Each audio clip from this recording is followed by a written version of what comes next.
Finally this week, we turn to Brazil, where even the Amazon rainforest looks like it's gotten a wax.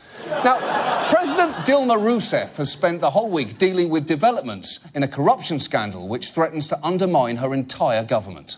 Brazil's Supreme Court has approved an investigation into some of the country's top politicians. They're accused of taking bribes in exchange for lucrative oil contracts from the state-run oil company Petrobras. Now, when they say taking bribes, this isn't your standard $5,000 in an envelope left under a bench, because Brazil's largest construction and engineering firms allegedly paid at least $800 million in bribes and other funds to secure contracts. $800 million! You'd need an amazing construction firm just to build a bench large enough to hide that bribe underneath. More than 30 members of Rousseff's ruling coalition are under investigation, so she took to the airwaves this week to try and calm people down. You have every right to get irritated and be worried, but I ask for patience and understanding because this situation is transitory. Is it?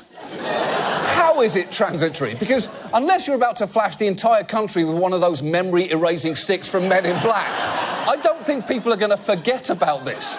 In fact, Brazilians weren't even listening to her speech for a pretty loud reason. Her critics had organized a kind of pot-banging protest, and I was in Sao Paulo, leaned out the window. It sounded like a football game. People were banging their pots, honking their horns. Fora!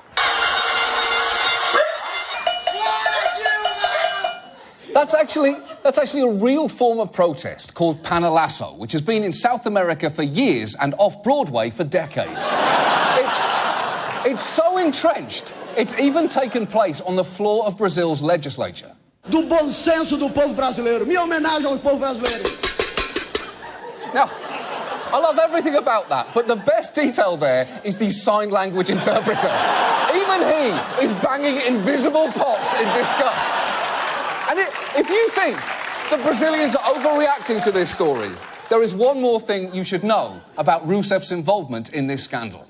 President Rousseff chaired the board of Petrobras for 7 years, when much of the corruption is believed to have taken place.